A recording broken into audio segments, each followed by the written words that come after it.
Committee Room 29, Sound.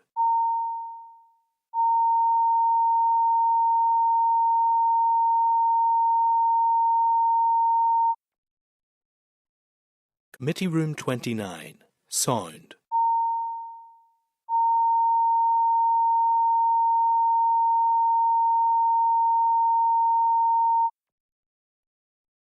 Committee Room 29, Sound.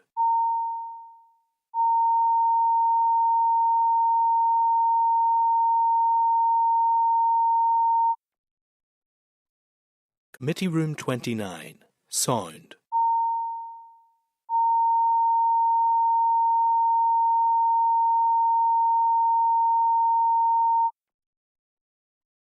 Committee Room 29, Sound.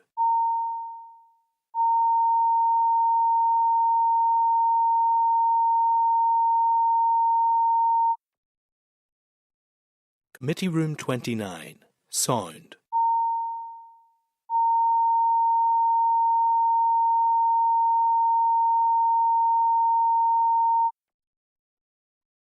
Committee Room 29, Sound.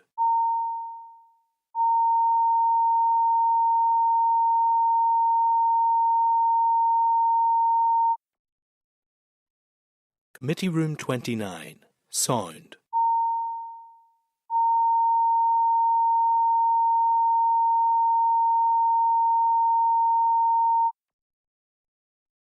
Committee Room 29, Sound.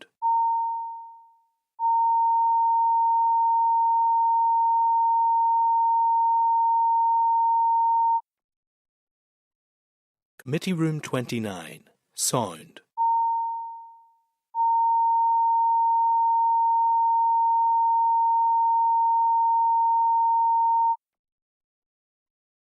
Committee Room 29, Sound.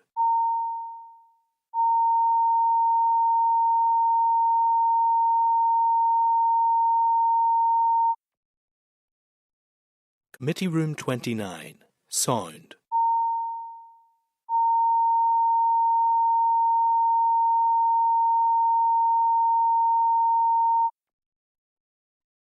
Committee Room Just for anybody who's attending in the public gallery, just make sure that mobile devices are muted and the details of the Wi-Fi connection are available on the gallery rules for anybody wanting to connect to the Wi-Fi network. 3G, 4G and 5G should not be used and no recordings or photographs are to be taken. So proceed through the agenda. Apologies. Firstly, we have John, Stewart and Cahill joining us remotely this morning. Are we aware of any other apologies? No, not at this moment in time. Okay, direct declarations of interest. I remind members that they are obliged to declare any relevant financial or other interests which might reasonably be thought by others to influence their approach to the matter under consideration.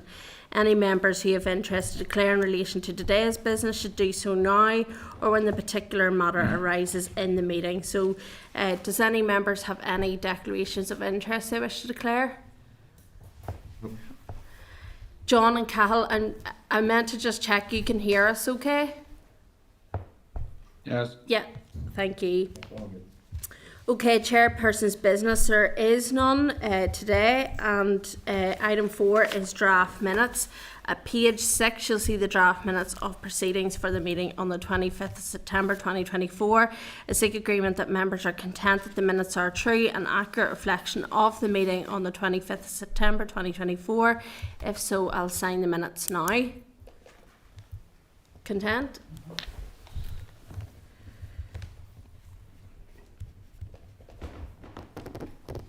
Okay, thank you. Matters arising, there aren't none, but I do just want to say thanks to all the members for your concise contributions last week whenever the Minister was in. It allowed us to be able to get a wide-ranging amount of issues and questions raised, so I felt it was a really good session and hopefully everybody felt that they got the best out of it as well. So I just want to express thanks to everybody for working with me in relation to that session.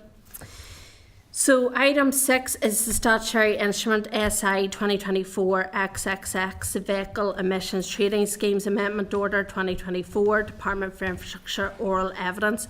At page 18 you'll see the Department for Infrastructure update on Vehicle Emissions Trading Schemes Amendment Order 19th of September 2024. At page 24 you'll see the National Franchise Dealers Association on the mandate position paper, and at page 31 you'll see the NFDA copy correspondence to the Secretary of State for Transport. At page 3 of the table papers you'll see response from the NFDA on weighting of fleet and private sales across the UK.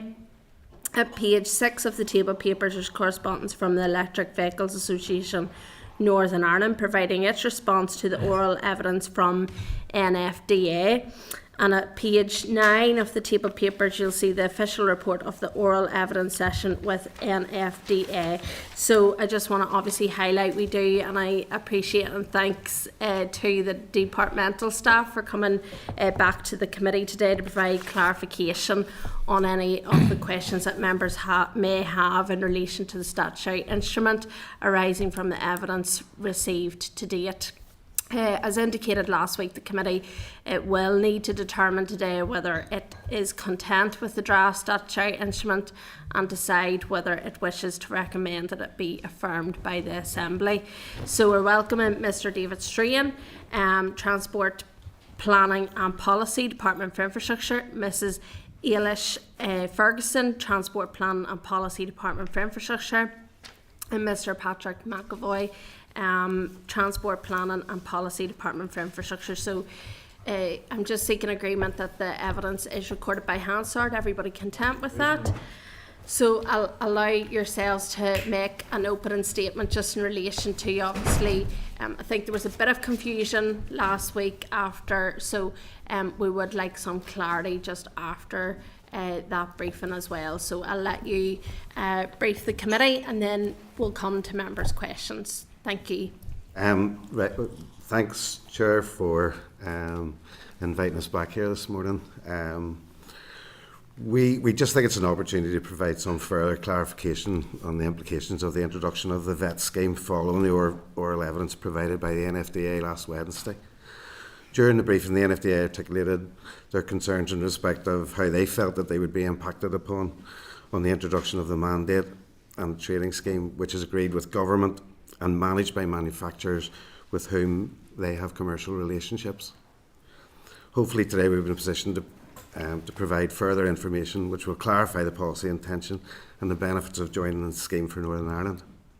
The introduction of the mandate here reinforces the collective responsibility which is being placed on manufacturers to produce the number of zero-emission vehicles which will be required to decarbonise the private car and van market across the UK. The targets which are set do not relate to individual markets such as Northern Ireland. They're designed to reflect the ambition across England, Scotland, Wales and Northern Ireland, and by the very nature of the scheme this will allow manufacturers to trade credits and offset sales in one area to assist in other areas where there are different market dynamics.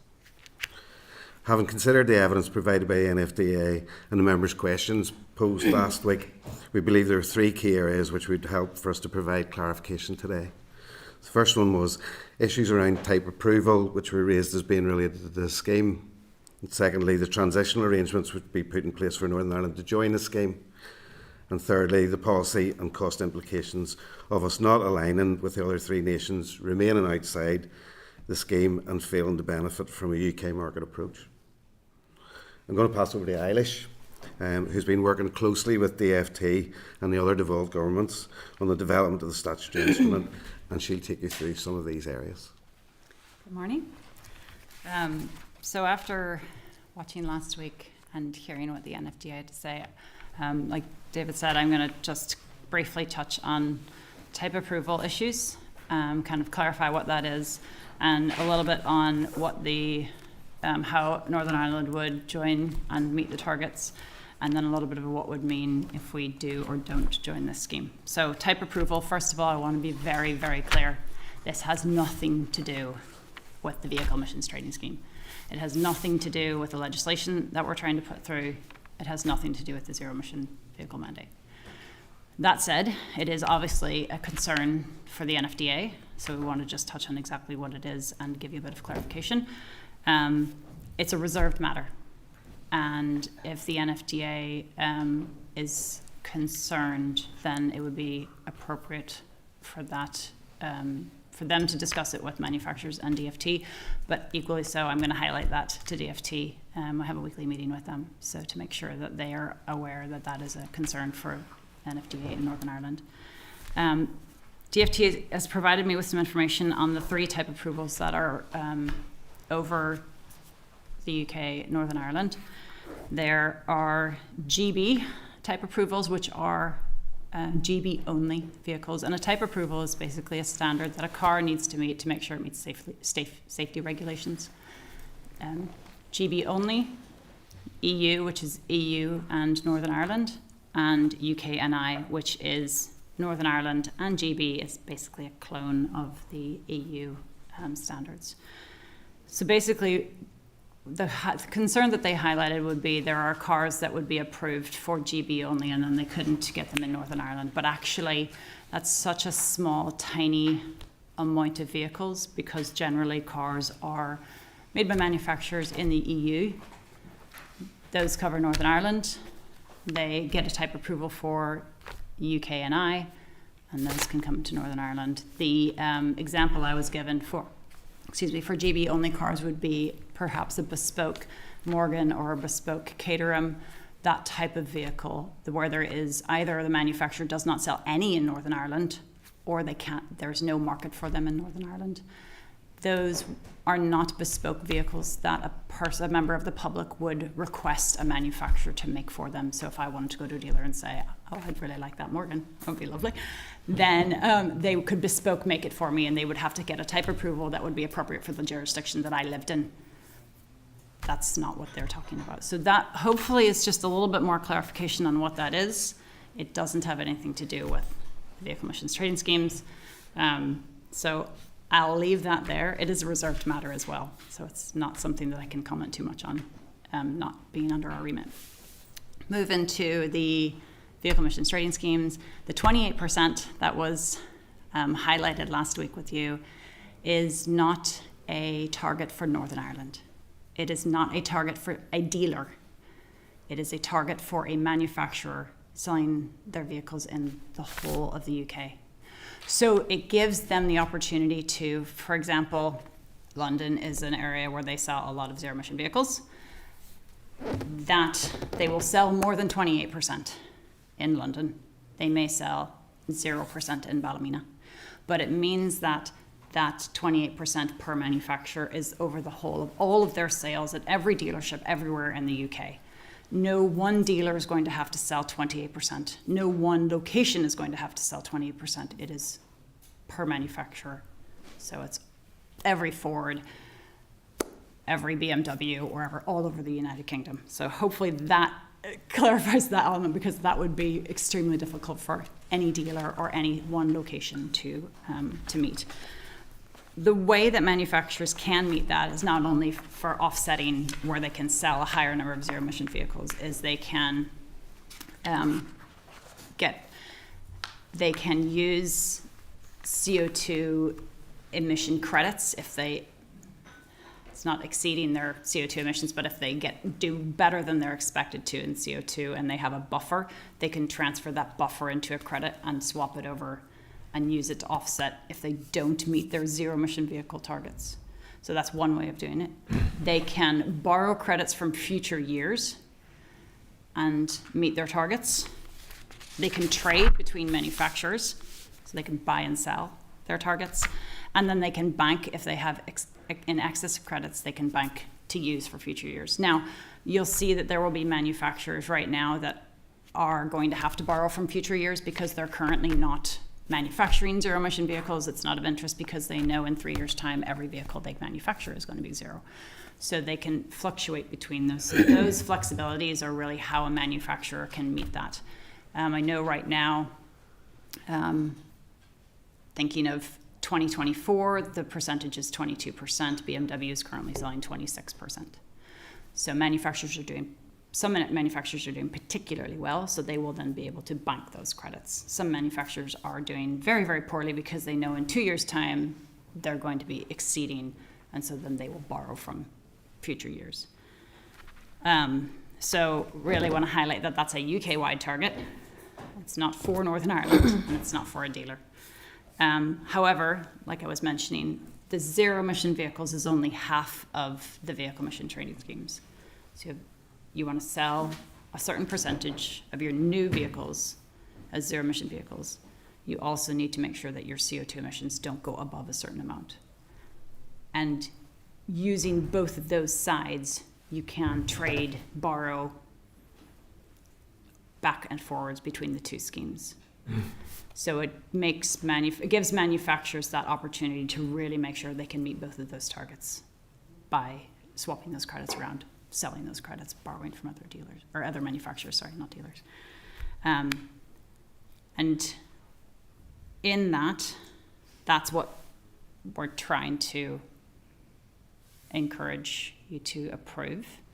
What we're currently under is CO2 emissions only. There's no such thing as zero emission vehicles element in what we're currently under. It's just CO2 emissions.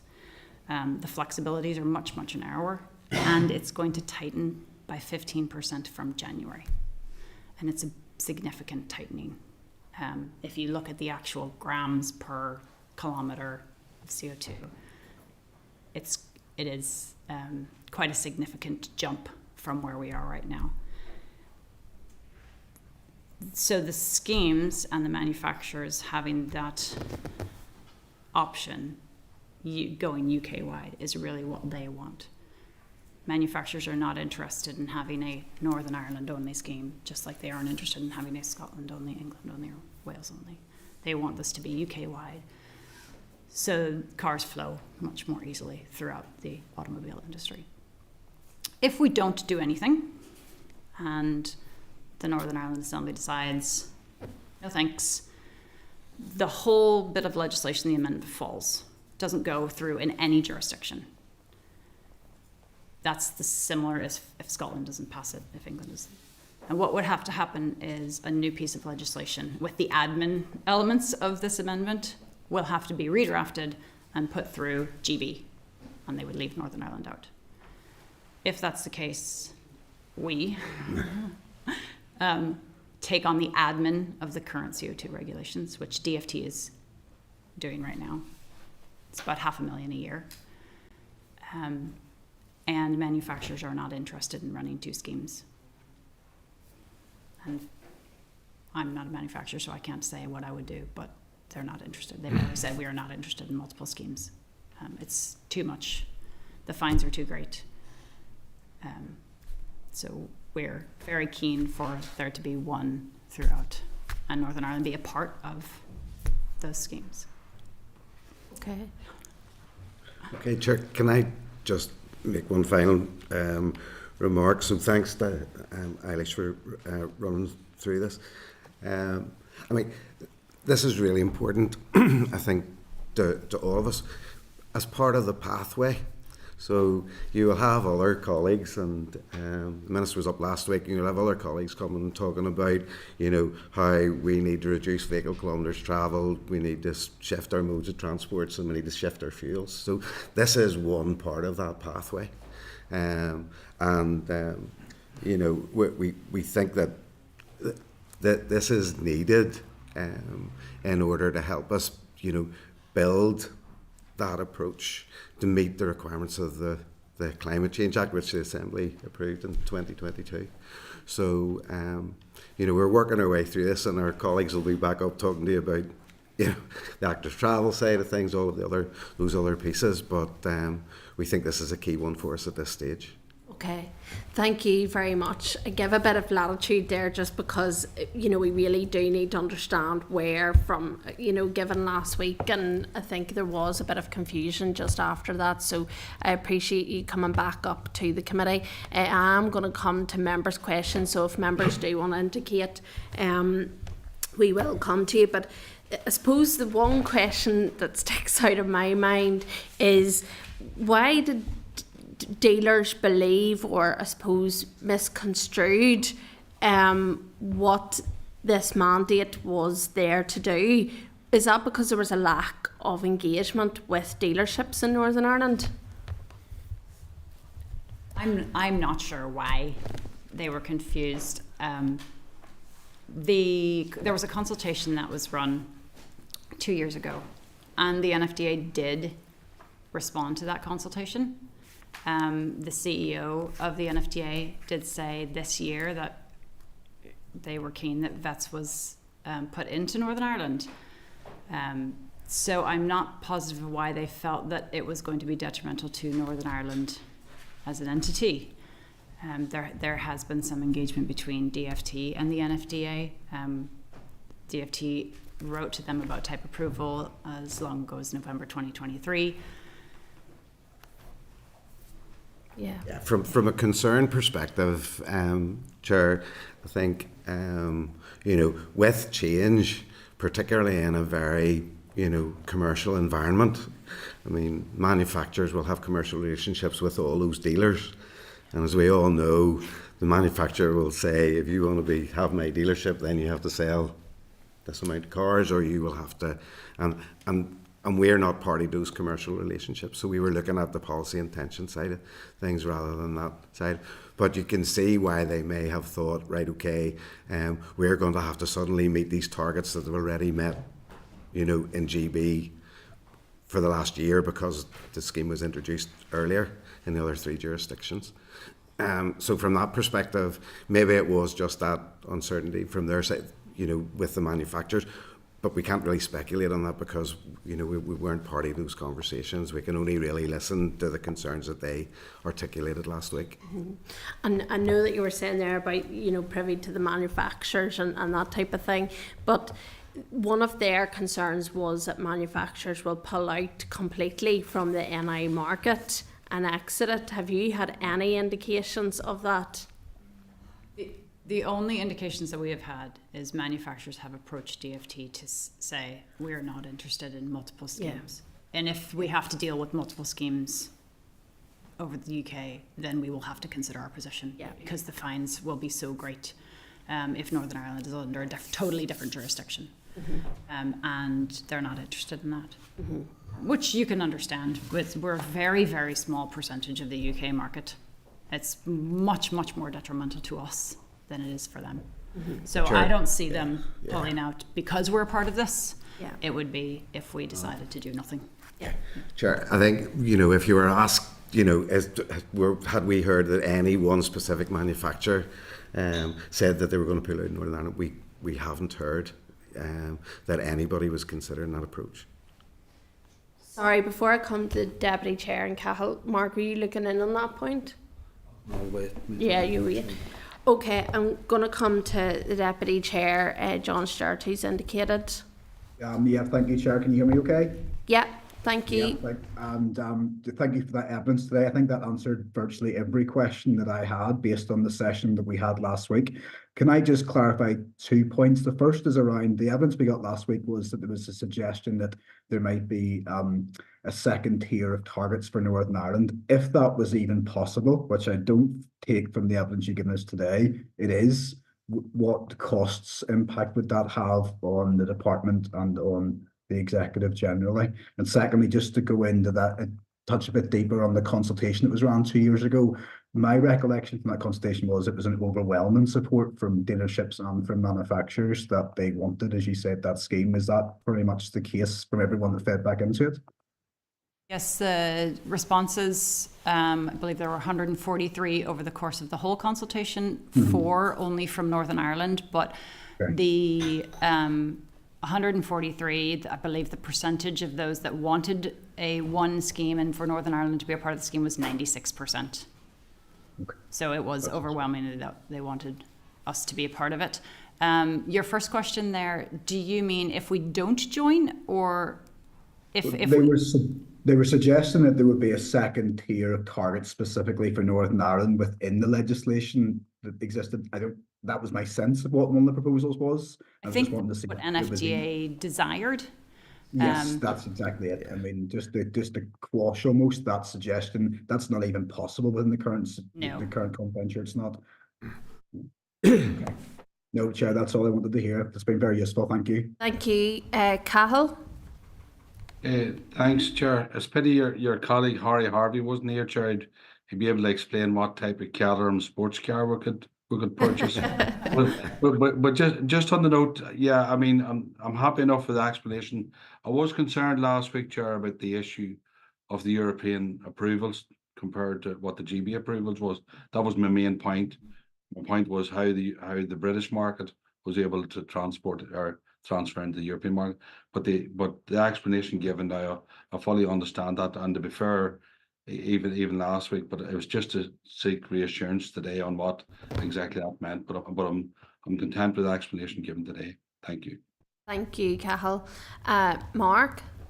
Thank you, Chair. Likewise, I think in your introductory remarks, you says it was important that we understand, and I do feel now the committee does have a very clear understanding. That's credit to the team, I think, and not just for coming along today, but the manner in which the evidence has been presented. And it sort of begs the question as to why there is that misunderstanding among the sector, and I wonder what engagement there has been.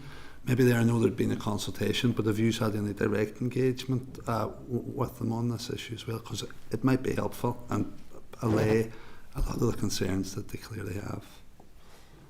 I think the basis of the development of the statutory instrument and the fact that Northern Ireland didn't join the scheme initially because the Assembly wasn't sitting at that stage, and we had this sort of approach. It's the manufacturers that have to manage this. So if government said, look, if we're going to look towards net zero for 2030, 2035, ban petrol and diesel cars, all of the, that movement that there's been over the last couple of years. So all of that consultation, the introduction of the scheme, and then the amendment, which was required, and we were able to I think, piggyback on that amendment, to make it easier for us to bring it in here. We're just on technical issues, so we're able to bring that in. So that conversation was really between the manufacturers and how they will help government to meet its targets, help them to meet their targets as well over that period of time. Yeah. So I mean, we do legislation for a living, yeah. or we're supposed to, yeah.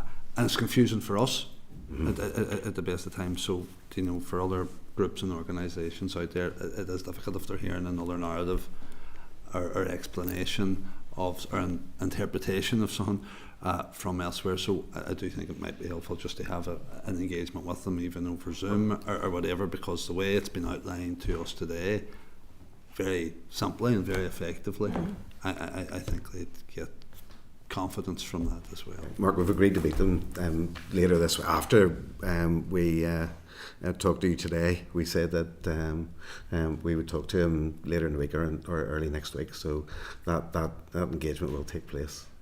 And just finally, are you aware of any other, I suppose, similar representative groups airing similar concerns in any of the other regions? No, there is a vehicle emissions trading scheme operational user group, and that is manufacturers that sit on that, and they are they are obviously extremely involved in this process, and they are overwhelmingly keen for Northern Ireland to join. So we haven't had anybody else aside from the NFDA raise those concerns. Whether or not nobody has any other concerns, or they're leaning the other way and they're keen for us to join. That's my plan. Thank you. Thank you. Andrew? Thank you, Chair. No, it's just really, again, thank you, because it has been incredibly useful. And I suppose it's just, I'm really asking just for another sort of slight expansion, really, just, and just how running a separate scheme would be detrimental to achieving our Climate Act commitments. I think you touched on it there, but just a bit more of an expansion would be great, because I think it's important. this separate scheme what we're currently under, or something completely different? Yeah, we're completely different. Yeah. By not sort of taking this on board, if that's what I'm saying. Yes, if we didn't join VETS and we either remain under this, well, we would have to remain under the CO2 regulations that we're currently under until we subsequently created our own legislation. Right. Which would mean primary legislation, which could potentially be a number of years, which would mean we would struggle to then, we would have such a jump to meet targets. That would be a massive issue for manufacturers. I think we'd lose out on the economies of scale in respect to having that sort of four-nation approach, which will allow them to, we can help them and they can help us in respect of that the trading aspect of it and how we move towards net zero 2050. Thank you. I'm going to move to Keith. Okay, thanks for coming along. Appreciate the information. To be fair, you've cleared a lot of points up. If you were to look at this broadly, and you're in the manufacturing world, and I appreciate you're not, but I'm asking you to be, what's the positives and negatives of this in Northern Ireland for them? You go first and I'll come in behind. I suppose really, have to wear a different hat. I have to wear my manufacturing hat. Okay. So I suppose really when you're looking at it from the broader, where I'm selling my cars, where I'm manufacturing my cars, what they gain is probably a lot less than us. So as a manufacturer, what you're gaining is a 2% of your sales across the whole of the UK. But what we gain in industry and economics, jobs, is massive. So while manufacturers are gaining the ability to run one scheme, they're selling, the ease of selling is simplified because they're all under the same trading scheme. For us to lose that is enormous. A con of this, well, if you're a manufacturer and you're trying to sell a car and you don't have this scheme, that's going to be worse for you because you're going to have to run two different admins. You're potentially going to be fined against something because your CO2 targets are going to have to be different under one scheme versus the other. That's a detriment to a manufacturer.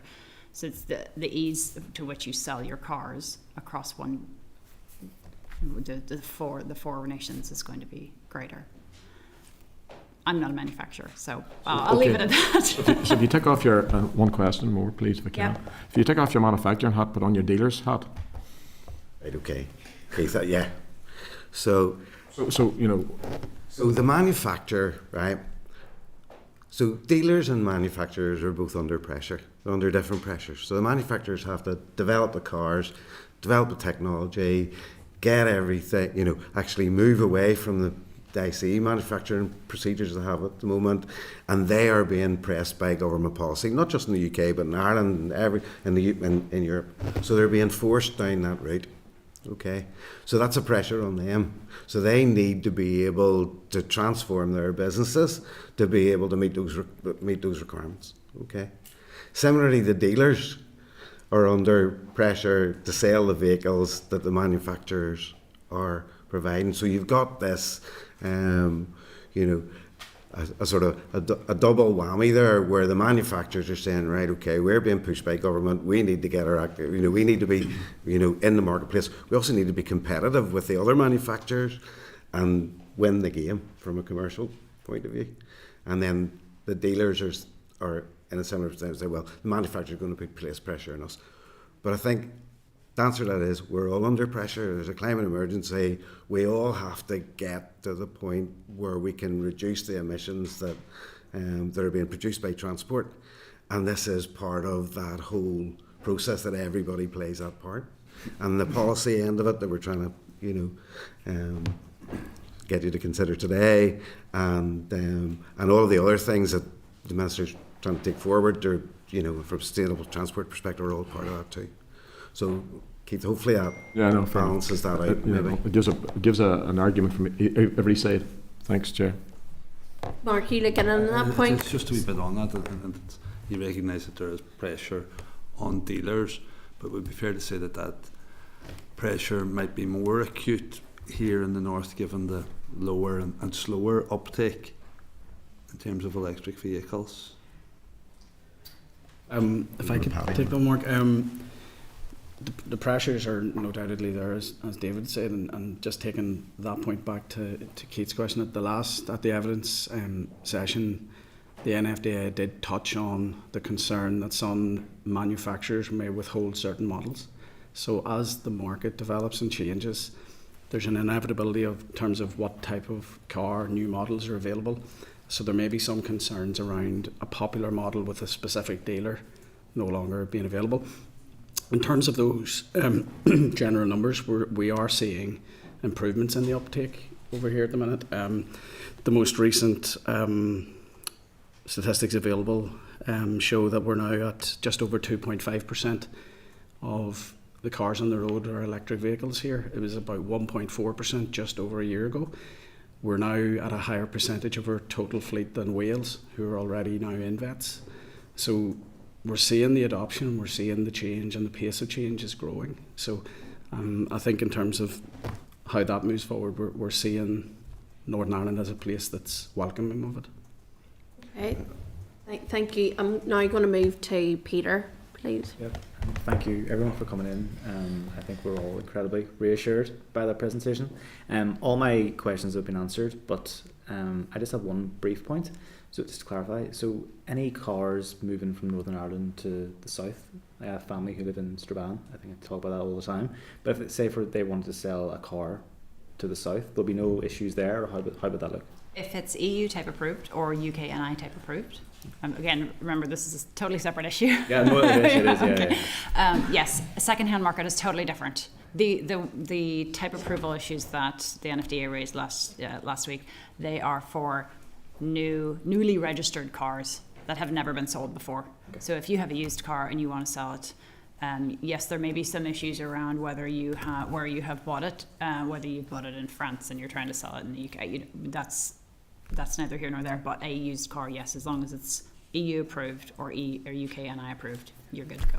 And outside the approval side of things, Peter, the normal sort of import-export aspect still applies, which if anybody in the south was looking to buy a car in the north, they know all about. So, yeah. Perfect. Thanks very much. Cheers. Okay, thank you. I think that's all members' questions. So we do appreciate you coming to the committee today, provided us with some clarity just in relation to all the issues that we did have. So I appreciate your evidence today. Thank you so much. Thank you. Okay, members, I'm just going to refer you to the following papers. At page 33, you'll see the SL5 laying letter for the statutory instrument SI, the Vehicles Emission Trading Schemes Amendment Order 2024. At page 35, you'll see the draft statutory instrument, the Vehicle Emissions Trading Schemes Amendment Order 2024. At page 44, you'll see the draft explanatory memorandum, the Vehicle Emissions Trading Schemes Amendment Order 2024. So remind members that the committee took evidence from DFI officials at its meeting on the 22nd of May, at which it agreed that it was content with the proposal to extend the scheme to include Northern Ireland. At last week's meeting, the National Franchise Dealers Association highlighted a number of wider issues concerning type approval and outlook of manufacturers remaining with the UK market.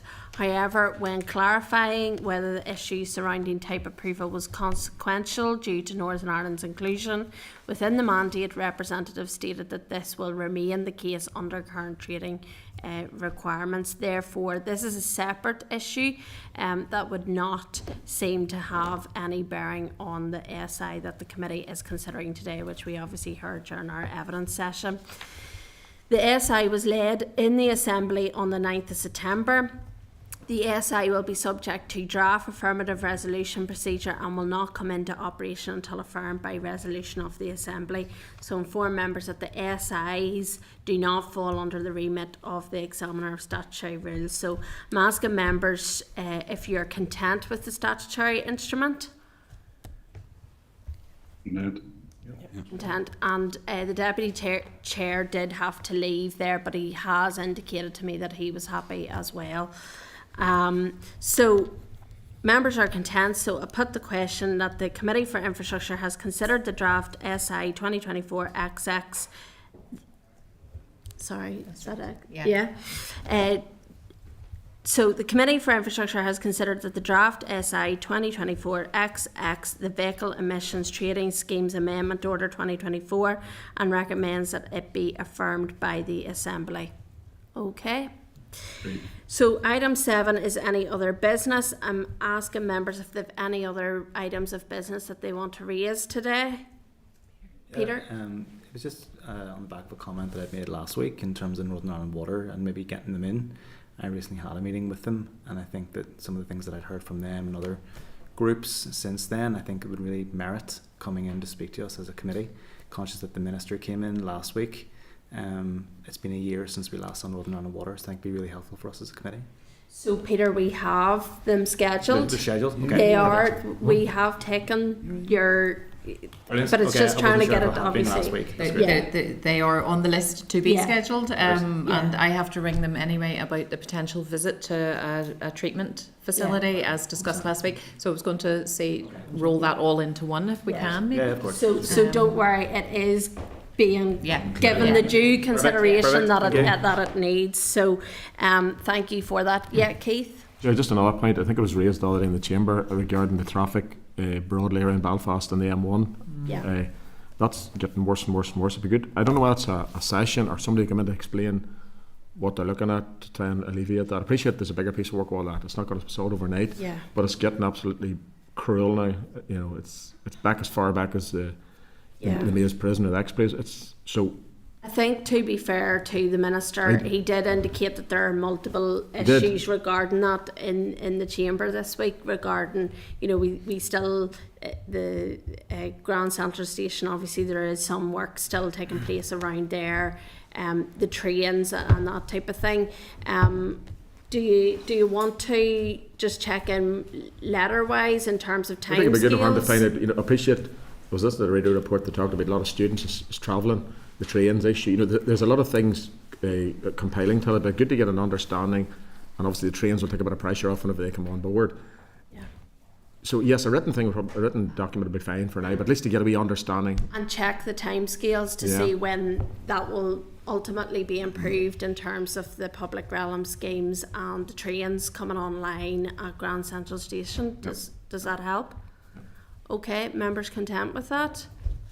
Okay, so now members, we're going to undertake some member development training aimed at further maximising the committee's approach and time when taking oral evidence. So at this stage, the last item on our agenda today is date, time and location of the next meeting. It will take place at 10 a.m. on Wednesday the 9th of October 2024 in room 29 Parliament Buildings. So I adjourn the meeting. Thank you. Committee Room 29. Sound.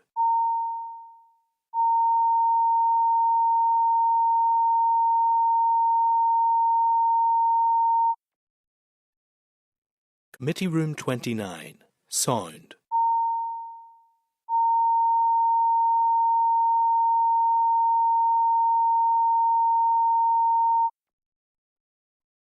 Committee Room 29. Sound.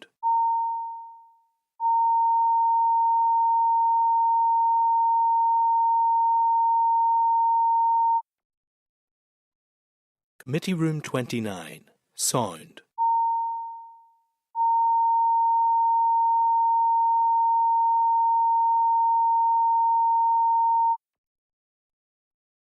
Committee Room 29. Sound.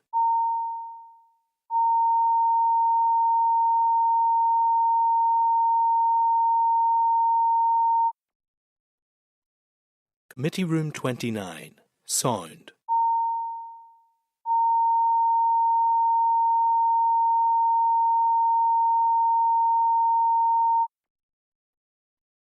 Committee Room 29. Sound.